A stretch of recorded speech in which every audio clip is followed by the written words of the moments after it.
Hello दोस्तों, मैं हूं डॉक्टर एनएम सिद्दीकी। मेरे YouTube channel knowledge is wealth में आप सभी का स्वागत है। दोस्तों, आज हम बात करेंगे उज्जैन के बारे में। उज्जैन मध्य प्रदेश का एक प्रमुख शहर है और यहाँ पर कई ऐतिहासिक, धार्मिक और प्राकृतिक पर्यटन स्थल मौजूद हैं। आज इस वीडियो में जानेंगे हम इन्हीं स्थलों के बारे में। पहला है कालियादेह महल। कालियादेह महल उज्जैन के सबसे प्रसिद्ध ऐतिहासिक स्थलों में से एक है। यह महल उज्जैन से 6 मील उत्तर की ओर और भैरवगढ़ से लगभग 3 किलोमीटर की दूरी पर क्षिप्रा नदी के पास स्थित है। इस महल को सन 1458 में मांडू के सुल्तान द्वारा बनवाया गया था। यह महल क्षिप्रा नदी के एक द्वीप पर स्थित है। इस महल की वास्तुकला बहुत ही महत्वपूर्ण है और इसका केंद्रीय हॉल पारसी वास्तुकला का बेहतरीन उदाहरण है। इस महल में अकबर और जहांगीर की यात्रा पर 2 शिलालेख भी मौजूद हैं। मांडू के सुल्तान ने यहाँ पर 52 कुंडों का निर्माण करवाया था और ऐसी व्यवस्था की गई थी कि क्षिप्रा नदी का पानी इन कुंडों से व कुंडों की घुमावदार नालियों से कलकल की ध्वनि करता हुआ बहता रहता है, जो बहुत ही मनलुभावन दृश्य प्रस्तुत करता है। दूसरा है राजा भरथरी गुफा। उज्जैन के पर्यटन स्थलों में शुमार यह गुफा क्षिप्रा नदी के तट पर गदकलिका मंदिर के पास स्थित है। सम्राट विक्रमादित्य के बड़े भाई राजा भरथरी की साधना स्थली होने के कारण यह स्थान काफी प्रसिद्ध है। राजपाट त्यागने के पश्चात राजा भरथरी ने नागपंथ की दीक्षा लेकर कई वर्षों तक यहाँ पर घनघोर योग साधना की थी। तीसरा है जंतर मंतर। जंतर मंतर उज्जैन का एक प्रमुख पर्यटन स्थल है। क्षिप्रा नदी के किनारे जयसिंहपुरा नामक स्थान में यह जंतर मंतर या वेधशाला बनी हुई है। इसे जयपुर के महाराजा सवाई जयसिंह द्वितीय ने बनवाया था।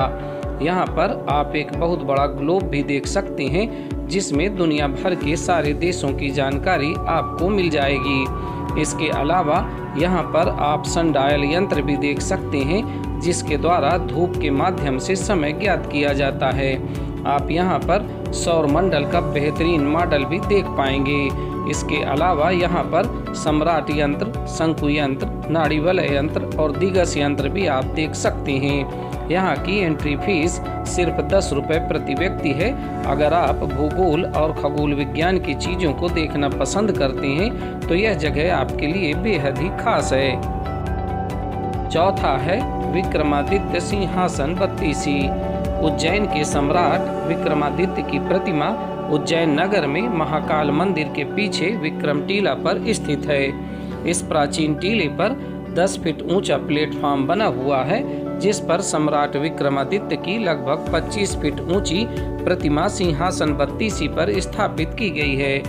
प्रतिमा के सामने विक्रमादित्य के नवरत्नों की मूर्तियां भी लगी हुई हैं। आसपास 5-5 फीट की 32 पुतलियों की पाषाण प्रतिमाएं भी बनाई गई हैं। इन 32 पुतलियों के साथ इनसे संदर्भित कहानियां भी लिखी हुई हैं, जिन्हें आप पढ़ और समझ सकते हैं। पांचवा है राम घाट। राम घाट उज्जैन का सबसे प्रमुख और प्राचीन घाट है। यह क्षिप्रा नदी पर स्थित है। यह घाट हरसिद्धि मंदिर के समीप स्थित है। प्रत्येक 12वें वर्ष में यहाँ उज्जैन में कुंभ का मेला होता है, जिसमें श्रद्धालुओं की भीड़ राम घाट पर अधिक होती है। कुंभ के समय राम घाट पर श्रद्धालु स्नान करना अधिक पसंद करते हैं। छठवां है महर्षि सांदीपनी आश्रम। उज्जैन में महर्षि सांदीपनी का यह आश्रम मंगलनाथ रोड पर स्थित है। ऐसा कहा जाता है कि श्री कृष्ण और सुदामा ने गुरु सांदीपनी के इसी आश्रम में नियमित रूप से शिक्षा प्राप्त की थी। इस आश्रम के पास के क्षेत्र को अंकपात के नाम से जाना जाता है। माना जाता है कि इस स्थान पर श्री कृष्ण और सुदामा अपनी लेखनी धोया करते थे। आप जो स्क्रीन पर गोमती कुंड देख रहे हैं, पुराणों में भी इसका उल्लेख है। पुराने समय में यही कुंड आश्रम में पानी की आपूर्ति का स्रोत था। तालाब के पास नंदी की एक प्रतिमा भी आप देख सकते हैं, जो शुंग काल में निर्मित की गई थी। सातवां है श्री काल भैरव मंदिर। भैरवगढ़ के दक्षिण में और क्षिप्रा नदी के तट पर श्री काल भैरव का यह चमत्कारिक मंदिर स्थित है। अष्टभैरवों में प्रमुख श्री काल भैरव का यह मंदिर अत्यंत प्राचीन और चमत्कारिक है। काल भैरव के दक्षिण में गर्भेश्वर महादेव एवं विक्रांत भैरव के स्थान भी आप देख सकते हैं। स्कंद पुराण में इसी काल भैरव मंदिर का अवंतिका खंड में वर्णन मिलता है। इस मंदिर के प्रांगण में स्थित एक सकरी और गहरी गुफा में पाताल भैरवी का मंदिर भी है, जिसे आप देख सकते हैं। 8वां है महाकालेश्वर ज्योतिर्लिंग। उज्जैन का प्रमुख मंदिर शिव जी को समर्पित है और 12 ज्योतिर्लिंगों में से एक है। यह उज्जैन के सबसे प्राचीन मंदिरों में से एक है।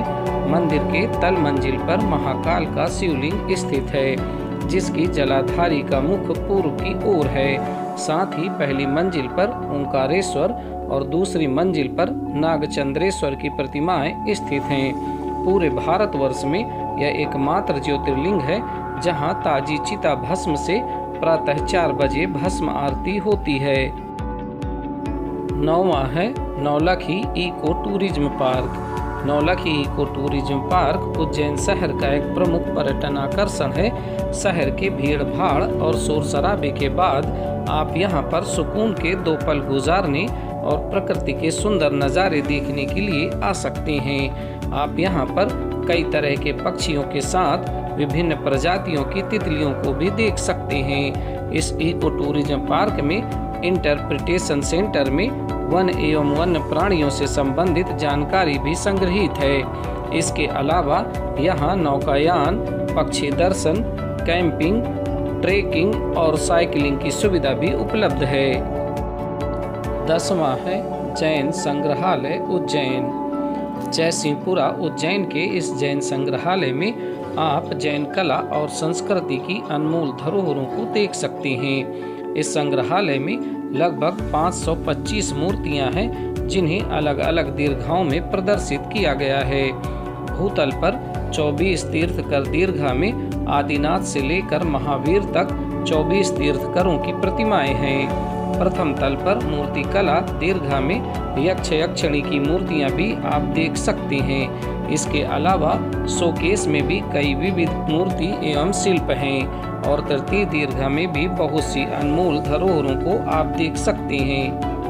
दोस्तों, इस छोटे से वीडियो में हमारे द्वारा दी गई जानकारी अगर आपको अच्छी लगी हो तो ऐसे ही जानकारी से भरे वीडियो देखने के लिए हमारे इस YouTube चैनल को सब्सक्राइब करें, बेल आइकॉन दबाकर लाइक और शेयर करें। यह प्रक्रिया बिल्कुल फ्री होती है। वीडियो में अंत तक बने रहने का आप सभी का बहुत बहुत धन्यवाद।